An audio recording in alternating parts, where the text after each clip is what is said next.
Next up on the Cosmic News Network, First Contact with Joshua Pert.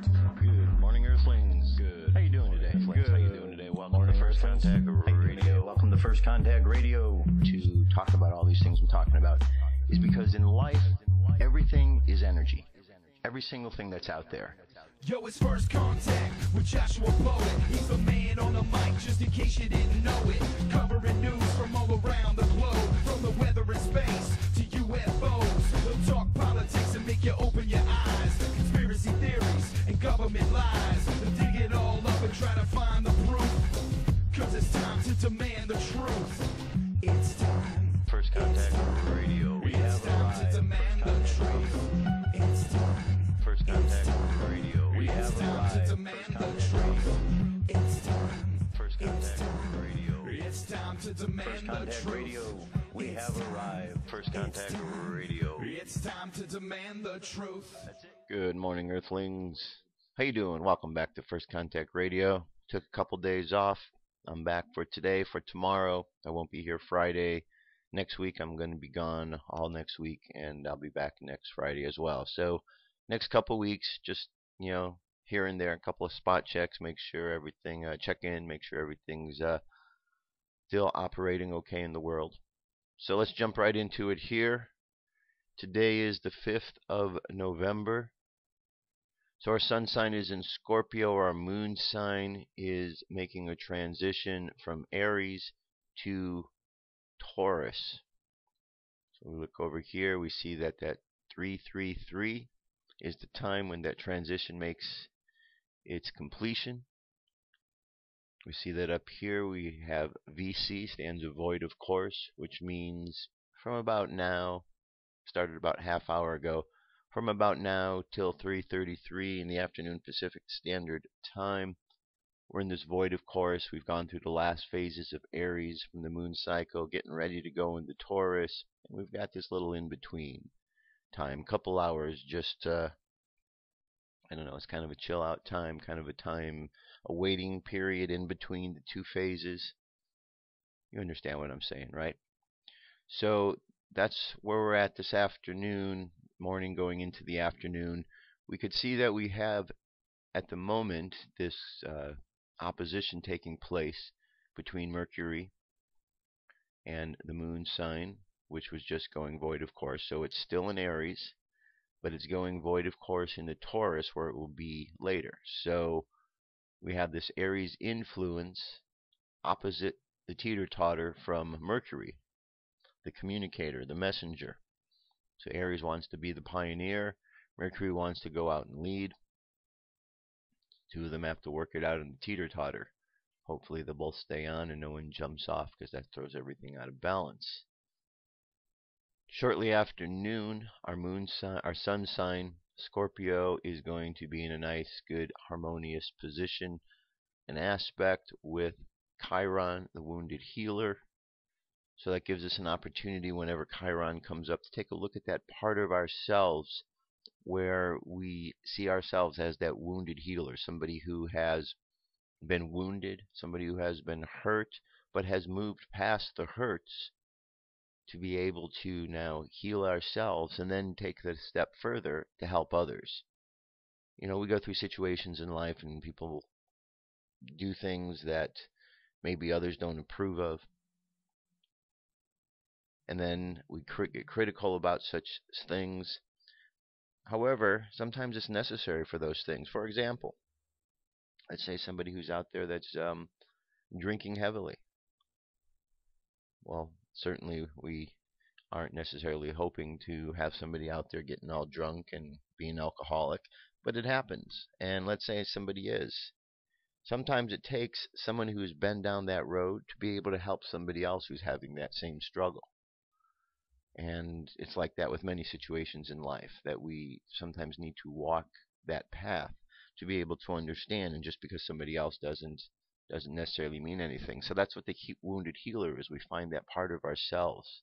And so that Scorpio, the sun sign, bringing up that which is buried underneath is a good thing, because we find out that which is buried, what has been healed, what needs to be healed, what part of ourselves is helping others as a result of us having been healed and learned from it.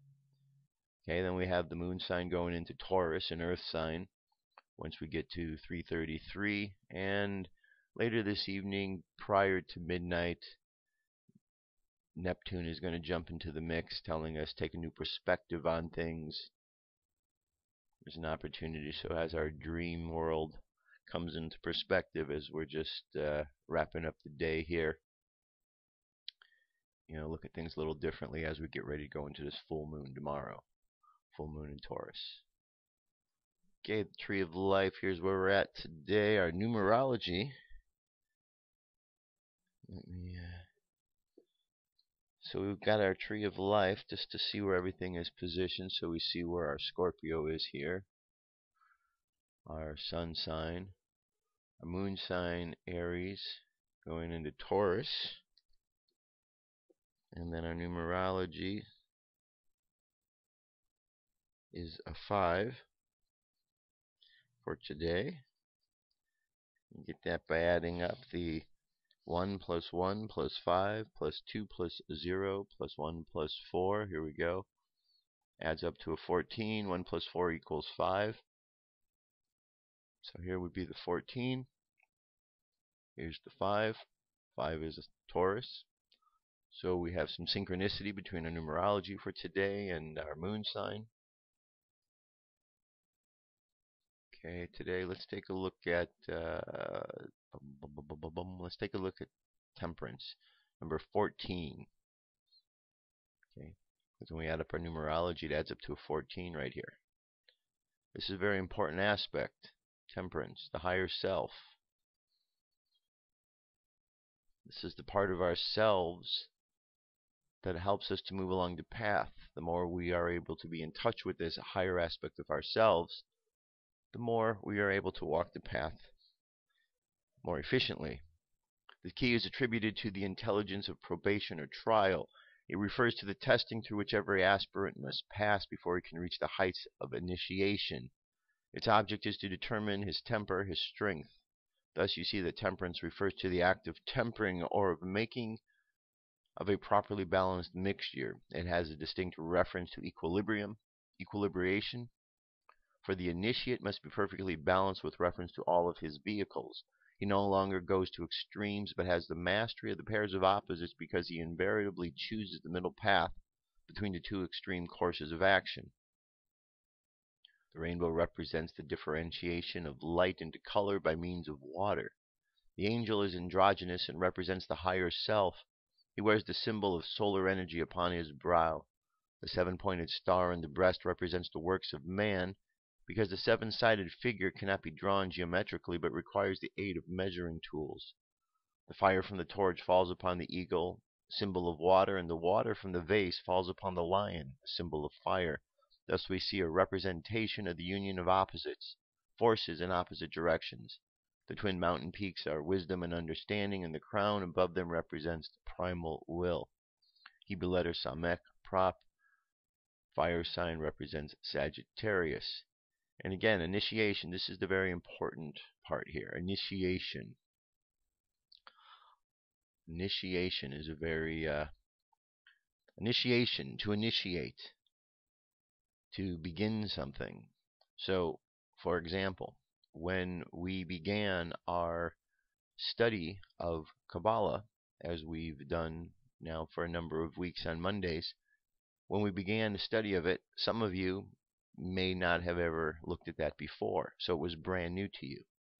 So we initiated a course of study, and you initiated the process of learning something new. Once you became initiated, the same symbols that you saw, the squares, the circles, the triangles, they took on a different meaning, a much more involved meaning, because you became initiated into the deeper meanings of those symbols. And as we continue to look at those symbols and understand their connection to the tree of life, you became further initiated into those deeper mysteries. So when we talk about initiations and organizations that have hierarchies of learning, that is where the hierarchy of learning is. First, you become initiated into what the meanings are behind their symbology, behind their language. You learn their alphabet, so to speak. And then you take steps to further learn more and more about what is going on. And each level is another level you move up. So when you hear about the Masonics and you move up the different levels, the Rosicrucians, and all the various organizations. And what you learn there, well, each one's a little bit different because they carry with them a piece of the puzzle. And it just depends what part that they are teaching that you will learn from. So that's what's very important. That's what initiation is. So we're all going through this process of becoming initiated into life, initiated into these deeper understandings. So we all have this within us. All right. Current moon phase is just about a full moon, 98% of the way there. This week, looking up at the sky, Algol is the minimum light for a couple of hours. That's all it says there. We have the 8th. Here we go. Dawn, November 5th. That's what we look at, what we're seeing. The Mayan Oracle, we're at a 7-tone day. The wave spell of the serpent, life force energy, survival instinct. Today it is the attunement of magic. 7, the resonant tone of attunement. The monkey, which is all about magic, playfulness, illusion. Today's Galactic Activation Portal Day because there's a place in which the energies coincide. You see we have this pattern here.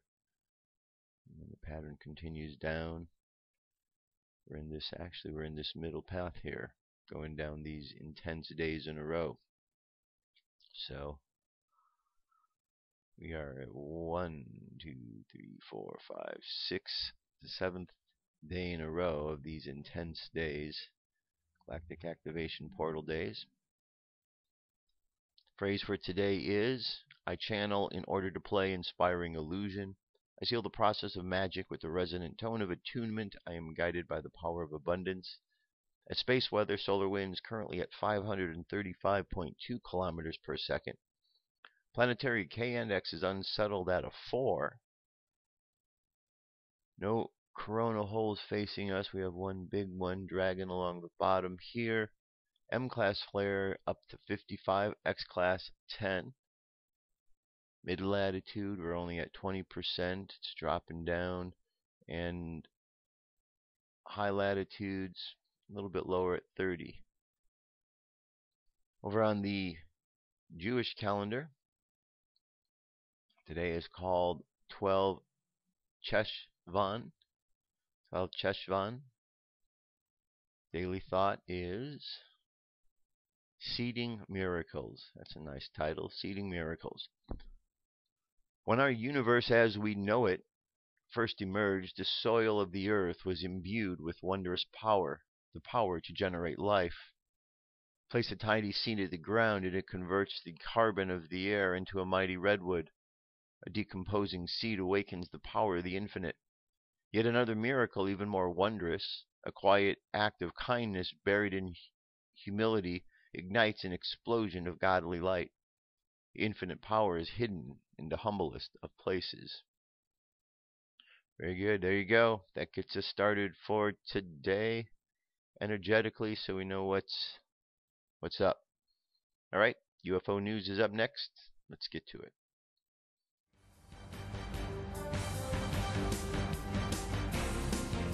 This is the UFO News with Joshua Poet.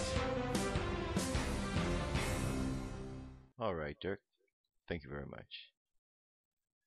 So let's see our first sighting here.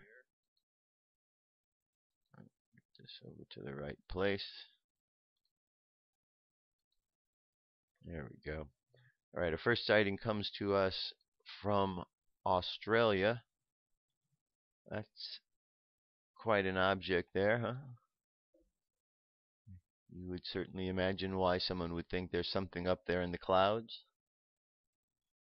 These UFOs hidden in the clouds of Australia were seen this week all across the country. Their outline in the cloud is proof of this. I saw dozens of tweets from all over Australia, people who took photos. Now news has started that these holes in the clouds are a natural phenomena, which is incorrect. If they had done their UFO research, they would know about the 1957 Fort Belvoir case where a UFO soldier saw a metal ring in the sky over a base and took photos of it. However, while he took the photos, the UFO created a white smoke cloud around it until it was 100% hidden from view.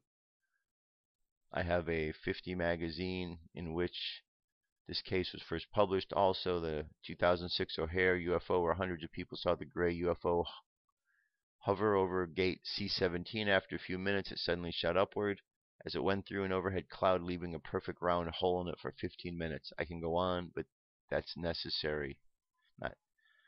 It's not really necessary, is it? Anyway, the point is, these things are seen, and then government officials who are afraid of this information getting out there cover it up. See, this is the part where discernment is required. This is the part where you can say to yourself, once you've seen this, I can believe what I'm seeing with my own eyes, or I don't have the ability to do this, and the government has to tell me what I'm seeing. And once they tell me, then I'll know. Those are the two options in this regard. I prefer to look at things and make decisions for myself and not leave those things up to government agencies. But everybody's different, and perhaps that is the choice that you choose. So good luck with that. Here we go. Dan Aykroyd talking about aliens viewing humans as an inferior species. Of course, we are seen as primitive compared to aliens. If we could use 20 to 30% of our brain, then perhaps we may impress them a bit and break out of our selfish habits.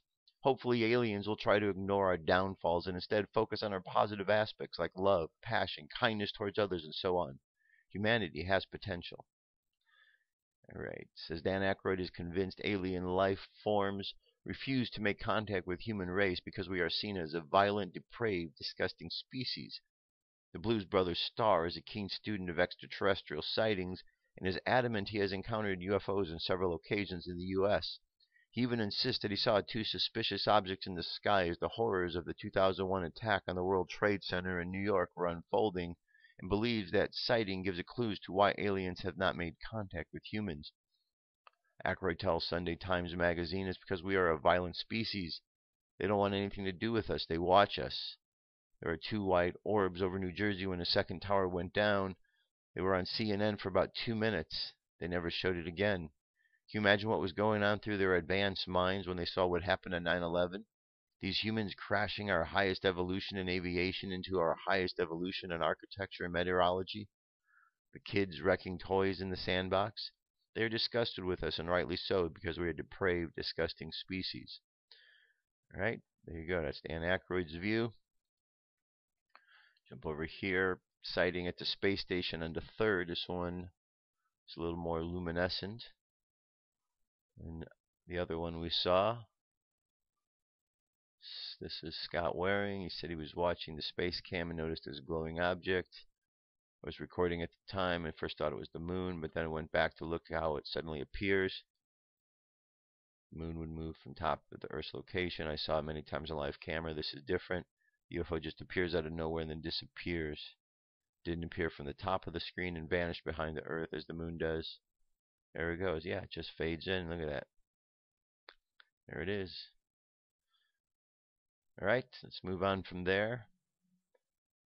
Here we have, up by the sun, moon-sized UFO near our sun during the solar flare.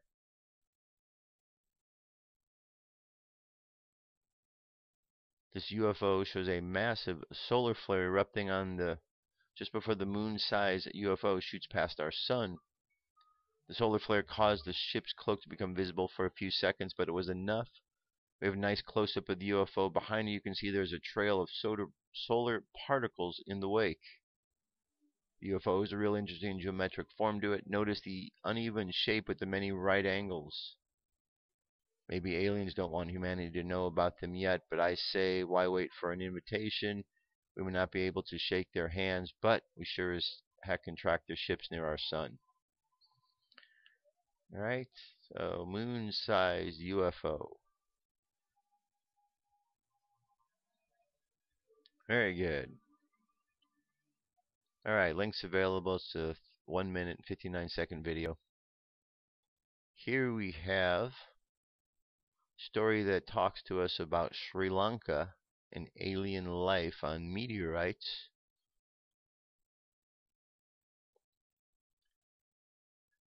This is a serious accusation that two white scientists tried to walk out with meteorite fragments that had proof of biological life from beyond our planet. Who are they? Who do they work for? That's the big question. Western creationists are trying to rob Sri Lanka of crucial data related to extraterrestrial life to further their agenda and undermine Buddhist teachings on the universe. Minister Wimial Viriwansa has said, speaking at a religious event at a temple in Hanvela on Thursday, Mr. Rirawanasa charged the team of Sudi Mathathuru from an international space research institute tried to seize raw material and data related to meteor fragments that had fallen into a paddy field in Anuradhapura. Alright, very interesting, but par for the course in this field. Halloween over Germany, object revealing itself. This UFO was caught during sunset. As I have said, its UFO cloak becomes more vulnerable at that point due to the fact that the sunlight is a major part of the cloak. What I mean is that light bends around the ship from behind and moves 180 degrees around the ship on all sides. However, if the sun is setting, then one side of the ship has to overcompensate, meaning to bend light 180 plus 90 degrees more. This is not possible if the shield is to work fully. Thus, the UFO becomes visible for a few minutes. Do not believe this information about the term sundog. That term was created by NSA skeptics to spread disinformation and confuse the public. This is UFO. You have my word on it. Okay, so when you have those like Scott, who've been researching for such a long period of time, he's giving you information to help you decipher and use your discernment so as you don't get caught up in the misinformation and disinformation that's out there, because it's out there. You're not supposed to believe the things with your own eyes. You're supposed to believe what someone else tells you. Right? Right. All right, here we go over Pennsylvania. Looks like we got a red glower. Pennsylvania witness at Marietta recalls a UFO encounter where an orange-shaped object just 40 feet over his home lit up the ground as it slowly crossed the neighborhood, according to the testimony from the MUFON database. So we have this 6-second video, bright blinking object. All right, from Pennsylvania, let's jump over to Sweden. Plasma UFO. All we have is just 5 minutes of it. Looks like we've got all of the Swedish group that works with this. Okay, here we go. So we get this from the 30th. We get nice, good 5 minutes, good plasma UFO moving through the skies of Sweden. Alright, from there, let's jump over to the next one here. We saw the ISS. That's it. That is our UFO news for today. Quite a lot of sightings going on. I'll be back. Stay tuned. Come into our circle, Great Spirit. Fill our souls with peace.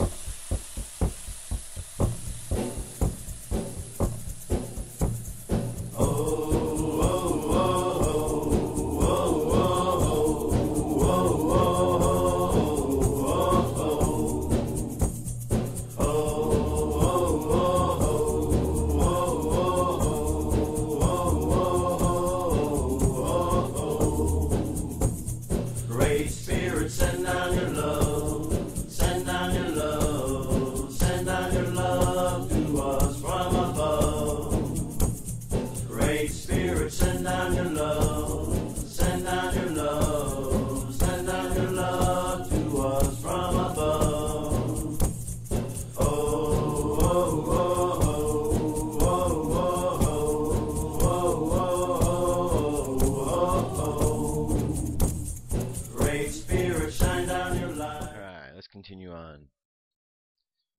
So just for the fun of it, I thought I'd throw this up there for you. Remember, the 5th of November. Wait, let me give it to you so you could. There you go.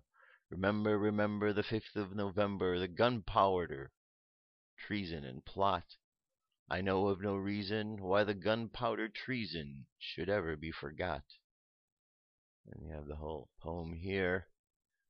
If you feel like reciting the poem and going on a your own personal V for Vendetta today, might be a good day to drag out that movie. Remind yourself after this elections. Things kind of flipped around yesterday, didn't they? We do that in this country. We flip back and forth. If you're outside of this country, you've seen it. You probably wonder what us crazy Americans do, flipping back and forth, because we go to one extreme, and that's what we've done. And now things have flipped over, so now we're going to go to the other extreme.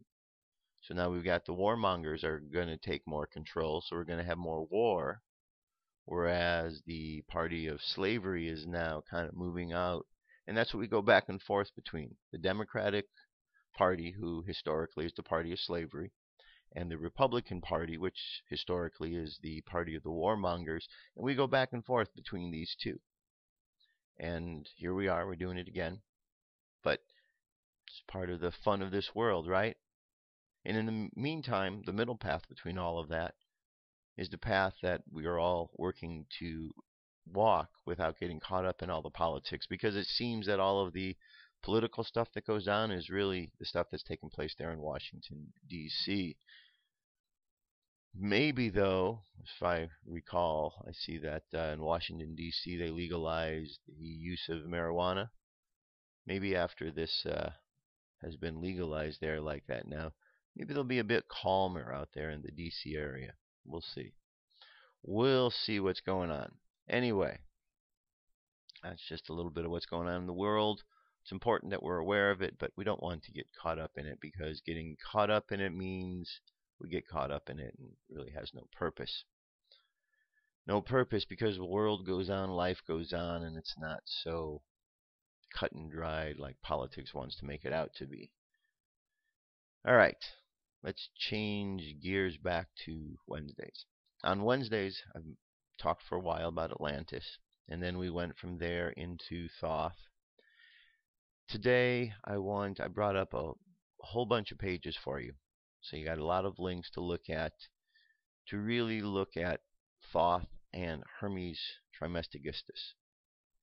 Because as I was going through, I was reading these tablets of Thoth, and I started reading and realizing that there's different names out there to use. There's Hermes, there's Thoth. Are they the same? Are they different?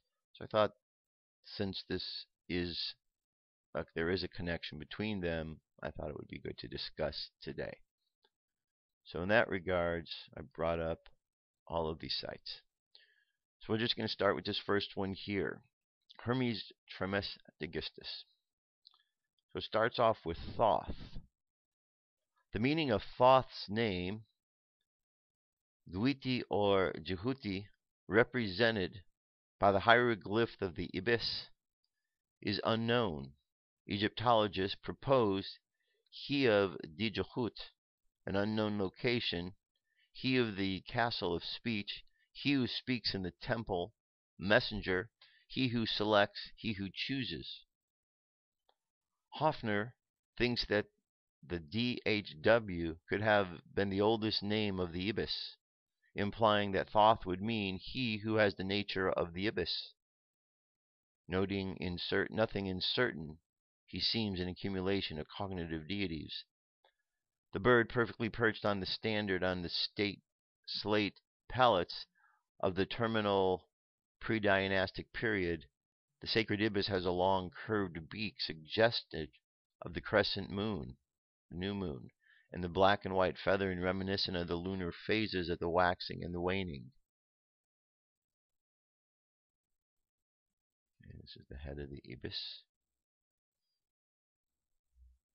In the Old Kingdom, the association between the ibis and Thoth had already been made, for in the afterlife, the wings of Thoth carried the pharaoh, over the celestial river. Another common pictogram for Thoth was the squatting baboon, who greeted the dawning sun with agitated, chattering sounds. Okay. Says the god's birth was, according to one legend, unnatural. He sprang from Seth's head. Thoth was the secretary of Re, the scribe of the gods, and also Re's messenger who promulgated Atum Re's laws. He was the great consolator among the deities because of the peace of the gods is in him. He was a traveler and international deity, for his name can be found in many ancient languages: Neo-Babylonian, Coptic, Armenian, Greek, and Latin. Thoth represented the embodiment of all knowledge and literature. He had invented writing and wrote himself. He was at the command of all of the divine schools of the House of Life, attached to all major temples of Egypt. The wisdom of Thoth was revered and considered too secret for profane eyes. Okay, let me jump down here. When the Greeks tried to acclimatize to Egypt, they took the initiative in identifying their gods with native divinities. Thoth was probably the most popular and diverse deity in the Egyptian pantheon. Indeed, in the late New Kingdom, Third Intermediate and Late Period, individual destiny and fate had become increasingly important. Both lay in the hands of the gods. Although a national deity, Thoth had local associations and particularities, and was regarded as a moon god, determining the rhythms of Egyptian national life. As the Lord of Time, Thoth the Mysterious ruled individual destinies too, and thus very popular. By extension, he was the Lord of knowledge, language, science, magic, writing, understanding. He was the creator who called things into being merely by the sound of his voice. As guide and judge of the dead, Thoth owned much popularity with common people, and the power of the moon was invoked in the wisdom teachings. The Greek settlers identified their god Hermes with Thoth. Like Thoth, he was lunar and associated with medicine and the realm of the dead. Both were tricksters and messengers. Hermes was the Logos, the interpreter of the divine will to humanity. In Stoic philosophy, Hermes is both Logos and Demiurge, which probably owns something to the Hermopolitans. In Alexandrian Egypt, the Greek Hermes, identified as Thoth, became cosmopolitan and Hellenistic, but Egyptianized and known throughout the Roman world as the Egyptian. Interestingly, by intermingling native Egyptian thought and Greek theology, Hermes, with Hellenistic philosophy, a screenite sum was produced, and a major and crucial archetypal idea which encompassed the function of the cognitive in the Mediterranean cultures of before Christianity. Hermes Trismegistus, or Hermes the thrice great, for during their rituals the Egyptians used to call Thoth great, great, great. However, the people of the Greek culture, Trismegistus was not envisaged in the same way as the Egyptian psalm. The Greeks produced fictional stories to explain the emergence of Hermes Trismegistus. For example, it was widely circulated that Homer was an Egyptian and a son of Hermes. The learned Greeks invented the term a human Trismegistus. Okay, so there's one. Let's jump over here. Hermes, Thoth, and the seven great universal laws. Everything is dual, everything has poles, everything has its pairs of opposites. Like and unlike are the same. Opposites are identical in nature but different in degree. Extremes meet, all truths are but half-truths, all paradox may be reconciled. Hermes, Thoth. Hermes, also known as Thoth, lived in Atlantis in Egypt for over 2,000 years. According to the channels of Dual Kul in Vyamus, he was known at the time he lived throughout the world as the master of the masters. Egypt was one of the highest spiritual civilizations that ever existed on planet Earth, and Hermes played a key role in its flourishing. Hermes was known as Hermes Trismegistus, and he was the father of occult wisdom and one of the founders of astrology and alchemy. The Egyptians were so amazed by the profundity of this man and his teachings that they deified him under the name Thoth, and he became one of their gods. In later times, the civilization of Greeks made him one of their gods also, calling him Hermes, the god of wisdom. He was considered the messenger of the gods. The term Trismegistus means thrice great, or great great, or greatest great. Hermes' name became synonymous with the fount of wisdom. In his later incarnation as the Buddha, he would be known in a similar way, for Buddha embodied wisdom and Christ embodied love and wisdom. The Lord Maitreya in our present day embodies wisdom, love, and power. Hermes was called the scribe of the gods.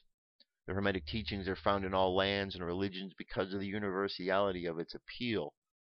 In early days, there was a compilation of certain basic Hermetic maxims, axioms, and precepts. They were passed on from teacher to teacher, which is called the Kybalion. Later in the civilization of Rome, he was again deified, and his name was Mercury, usually imagined with a winged cap and sandals. The other book besides the Kybalion, which is the most important of the Hermetic writing, is called the Divine Pymander. This sets forth a complete system of metaphysical theology and philosophy. Before sharing with you the 7 great Hermetic principles of Hermes, I would like to share a couple of quotes from his writings to give you the flavor and feel for this great avatar. O people of the earth, men born and made of the elements, but with the spirit of the divine man within you, rise from your sleep of ignorance. Be sober and thoughtful. Realize that your home is not in the earth, but in the light. Why have you delivered yourselves over unto death, having the power to partake of immortality? Repent and change your minds. Depart from the dark light and forsake corruption forever. Prepare yourselves to climb through the 7 rings to blend your souls with the eternal light. Where fall the footsteps of the Master? The ears of those ready for his teachings open wide. When the ears of the students are ready to hear, then cometh the lips to fill them with wisdom. And these are the 7 principles: mentalism, correspondence, vibration, polarity, rhythm, cause and effect, and gender. We've gone over these before many times in the study of the Kybalion. All right, next page. The life and teachings of Thoth-Hermes Trismegistus.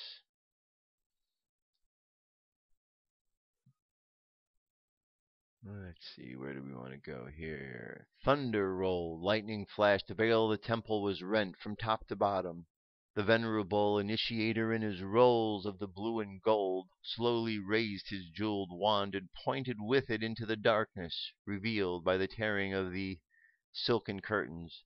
Behold the light of Egypt!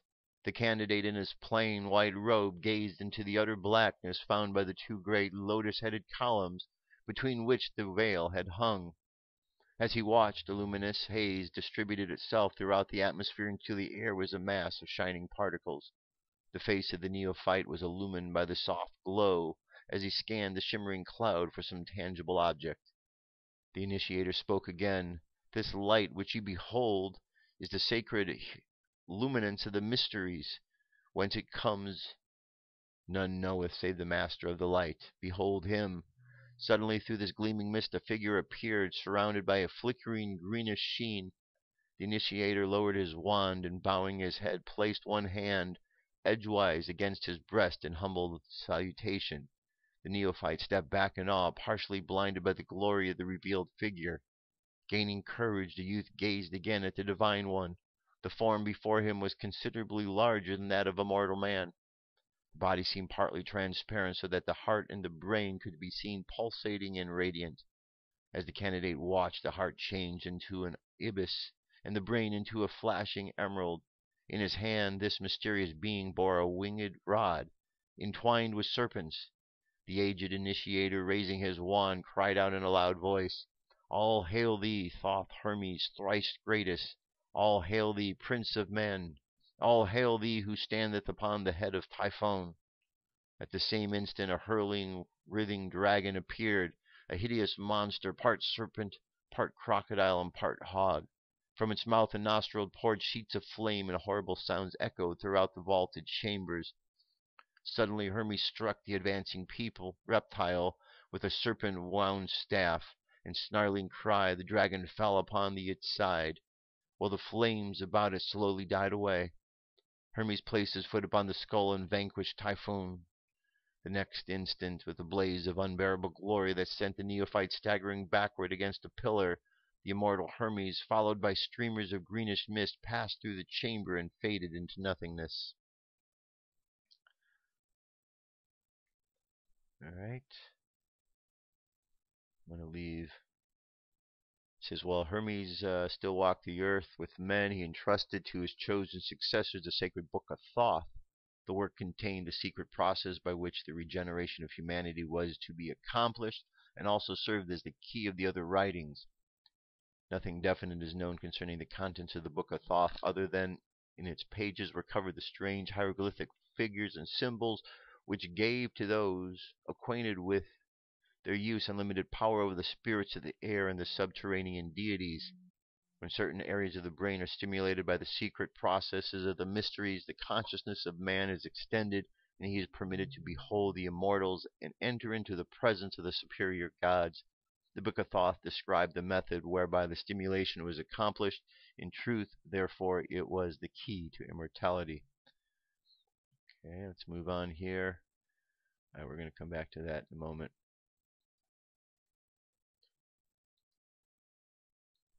Okay, what we have here is the Emerald Tablet of Hermes.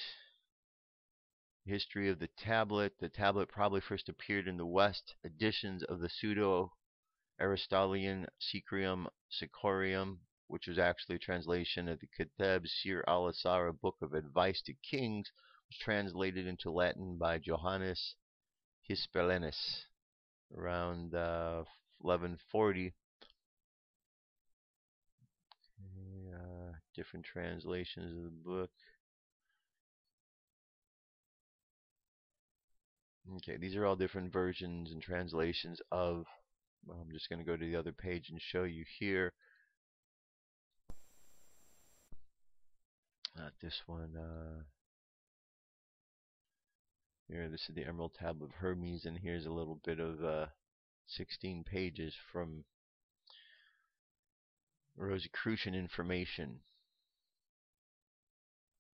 It says the ancient text of the Tabula Saragandria, or the Emerald Tablet, after it had been translated into Latin, has taken prominent position within the spirituality of the West. The few surviving lines have inspired a whole epoch, so that one may speak of a time before and a time after its discovery. As a graphic enhancement, the text later received an emblem, and the whole was induced into the Book of Secret Symbols of the Rosicrucians.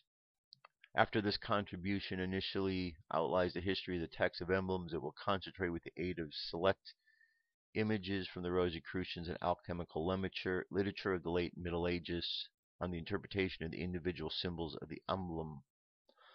Okay, as you go through here, this is a good book. Here it has different images. This is a good book. It's a PDF you can download. And then here is another book. It's a 60-page PDF. This really gets into talking about Atlantis and Thoth, and another good book on the subject. If you go to page 13 here, it has the tablet.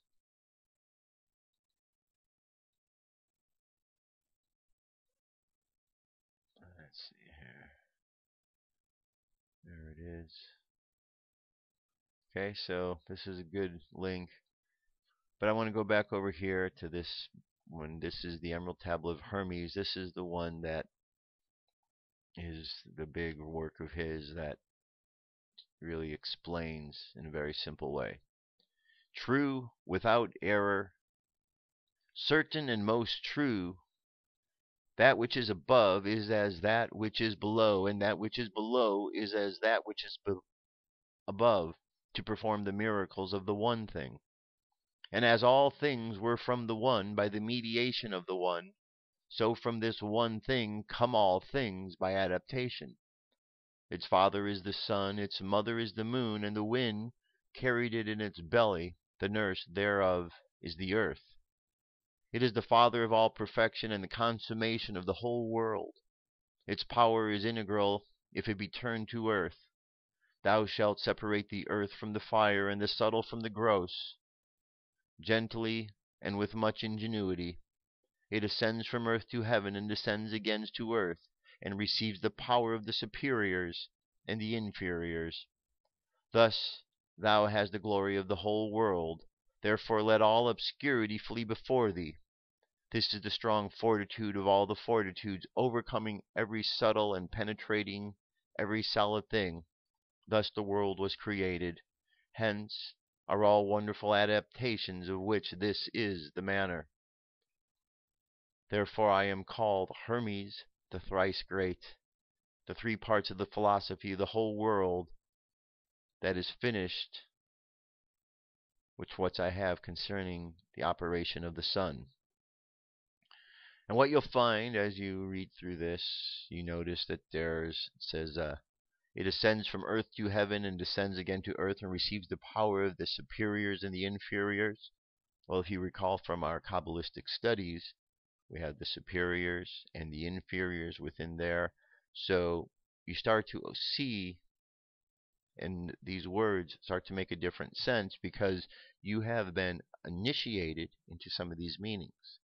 So now what you want to do is you want to take all of this information, because we've gone over a lot, from the Kabbalion to the Tree of Life, the mystical Kabbalah, the Sefer Yetzirah, the Emerald Tablets, the Builders of the Adytum studies. If you put all that together now, you start to see common words, different meanings, and that's why when you read through things a second and a third time, you understand more, because you've been taught and initiated into the new meanings of what some words are or what symbols represent. And that's the cool thing about life. We keep learning more and more and more and more and more and more. And just when we think we've learned it all, we've learned some more. Okay, here is an article.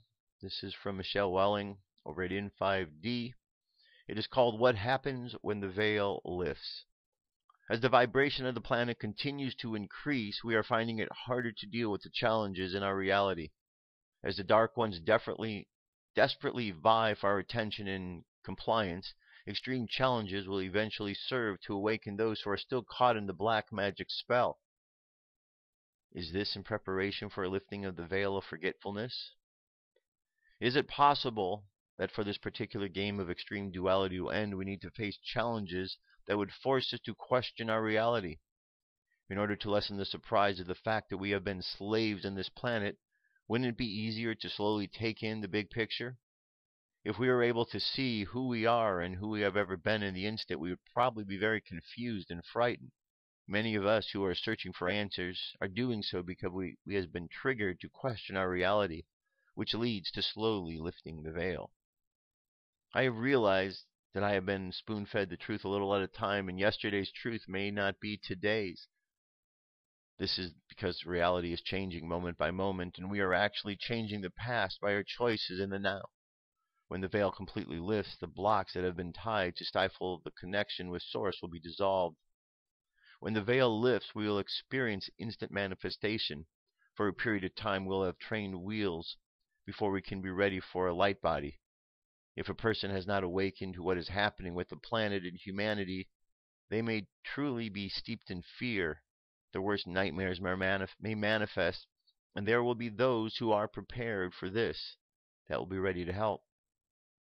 Those of us who are preparing for this great reveal will be able to help others clear themselves of all past life energies, just like we are already done for ourselves. It will truly be harder fast track for those who have done no work at all. It is possible that these people choose to wait until the last minute to awaken. However, some people simply got caught in the web of deceit and have been wrapped around the planet for thousands of years. This web or veil is rapidly dissolving and currently has many holes punched in it, similar to Swiss cheese. Some children are being born with more DNA activated than us. These children are helping to activate our latent DNA by existing on the earth with us at the same time. There are also energies from the cosmos that are affecting the Earth's vibration as well as our vibration. The higher vibrating frequencies are activating the dormant DNA that still holds the truth of our existence and abilities. Eventually, our bodies will vibrate high enough to emit light, and we will no longer be affected by those who vibrate at a lower frequency. The highest vibrational frequency you can carry to ensure your vibration is high enough to make the shift into the light body is unconditional love. This means love without judgment for all living things that are on the planet. Yes, this includes not judging those minions of the archons for making this planet a living hell.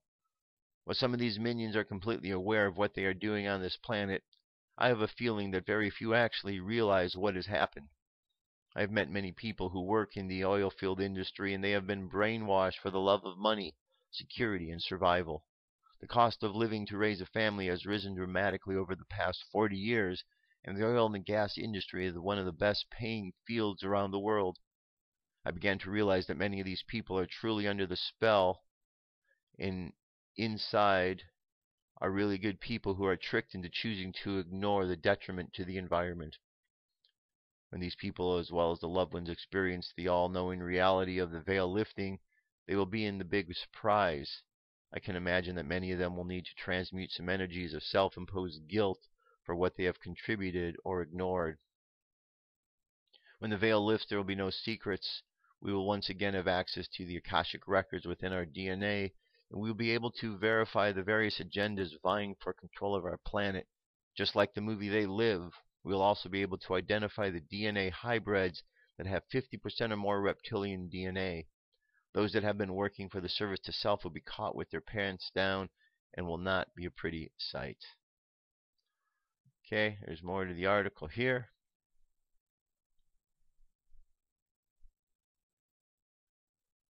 Okay. It says the cycles of the dark has to end, and we already have been watching this unfold. Although it is not easy to feel the pain of how the world is being destroyed while living on it, only the ones who've had the best chance of enduring it this volunteered to be there for others. I've written about staying grounded and centered in your heart space no matter what is happening around you, and this truly ties in with the theme of this article.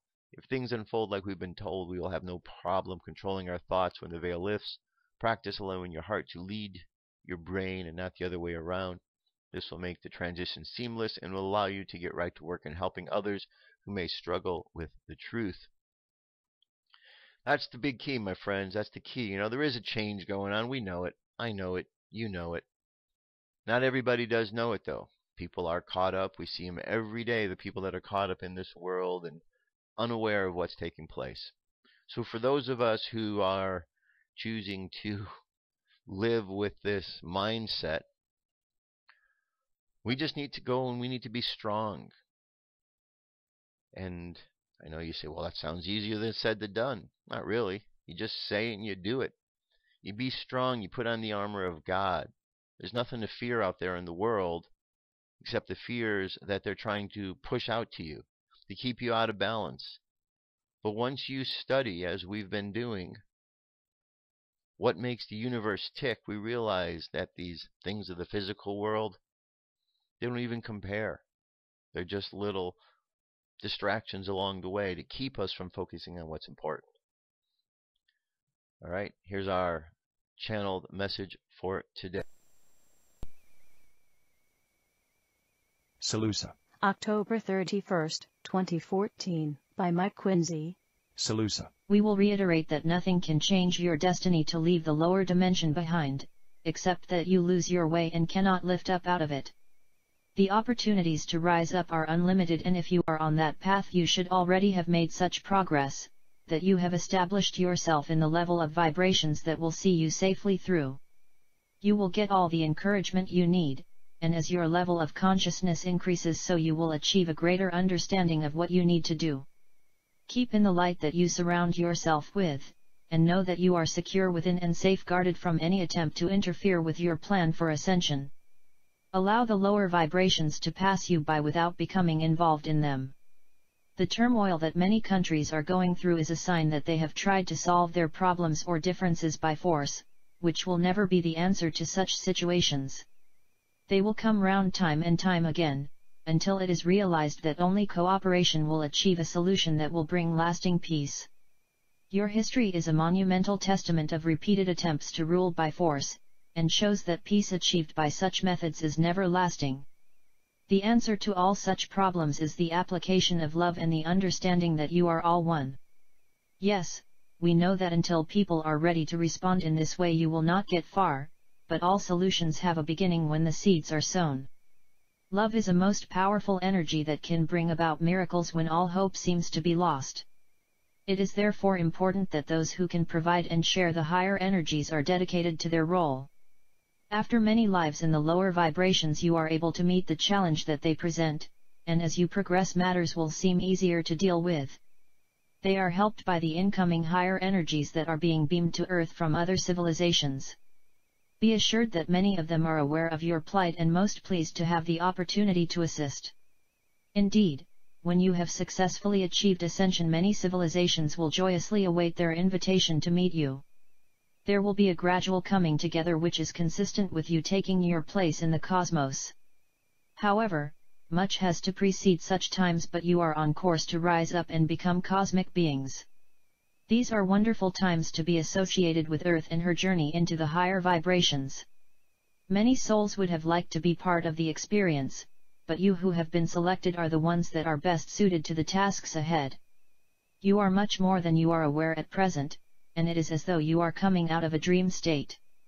Some might liken it to a nightmare, but whatever way you view it, the time has arrived for a massive change in your fortunes. Be patient and apply yourself so that you can use your best attributes to help others awaken to the truth.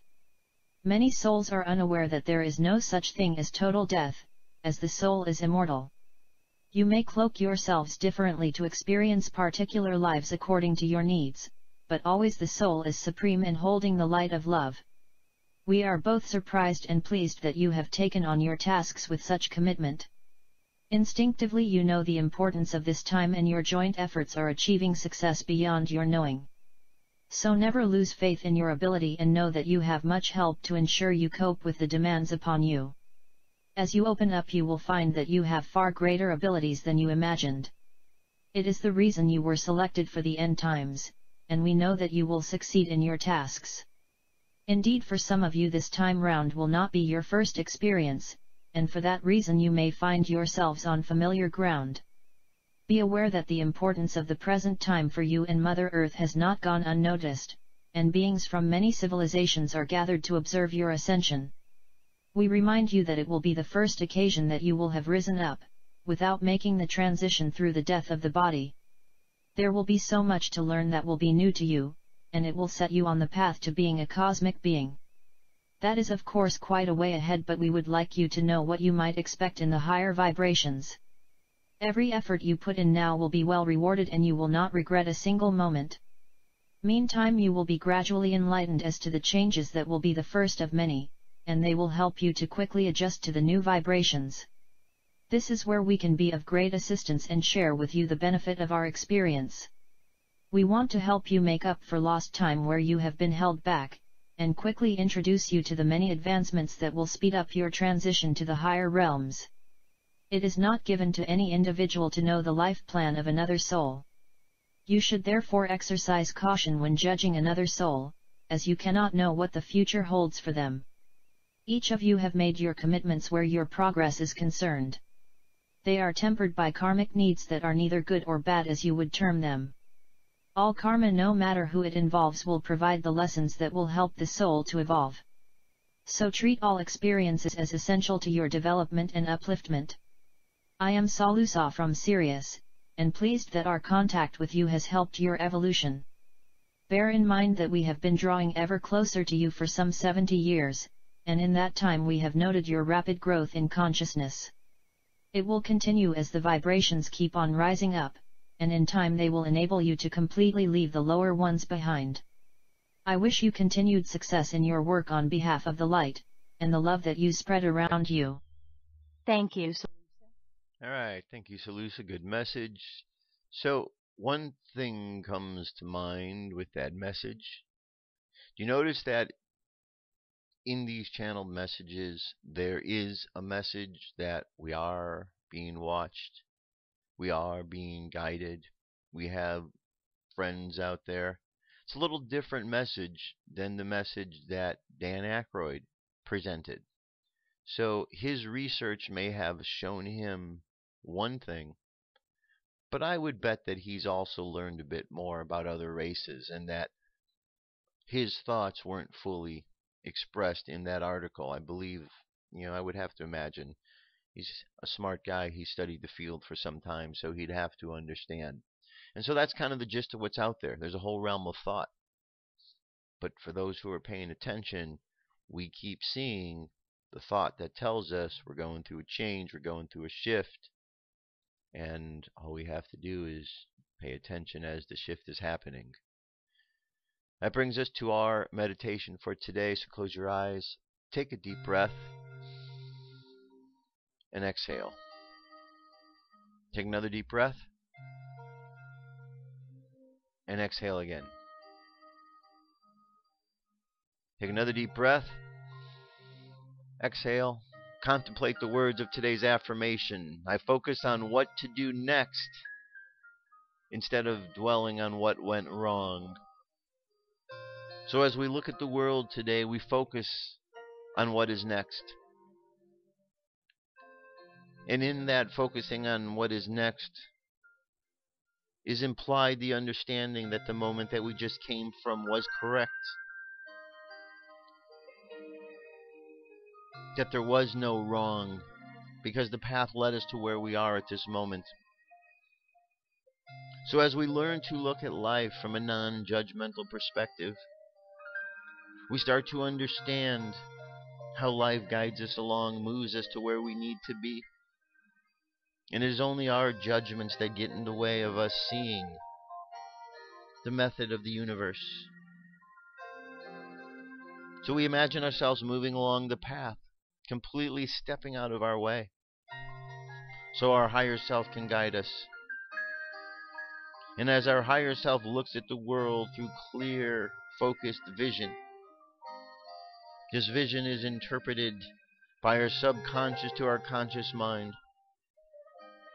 And the clearer that channel, the more that vision is realized into the world. And as we continue to practice manifesting our visions in the world, we come to understand that this process is easier than we know it to be. So let's just imagine walking the path of life, seeing a world that has problems and imagining solutions, and then see those solutions put into place. Let's imagine a world where all those who are telling lies suddenly tell the truth, followed by all the repercussions that take place with the new information of truth presented to the world. And let's just imagine little by little the world changing into the world we want it to be, a place of peace, harmony, and love. Let's just hold that thought in our mind as we go through the world today, a world of peace, harmony, and love, knowing that we deserve this kind of world. Let our subconscious mind continue on that journey, and let's bring our conscious mind back to the present moment on the count of 3. 3, coming back to the present moment filled with confidence. 2, coming back to the present moment filled with faith. And 1, coming back to the present moment, happy, healthy, and whole. Happy, healthy, whole. Take another deep breath. Exhale. And open your eyes. That's it, my friends. That's the show for today. Thank you very much for being here. I will be here tomorrow. We're going to continue on with the book Bringers of the Dawn. But then I won't be here Friday, Monday, Tuesday, Wednesday, or next Thursday. And I'll be back next Friday. So there you have it. Have an awesome day. I love you. Keep loving each other. I'll talk to you soon. Peace. I'm out of here.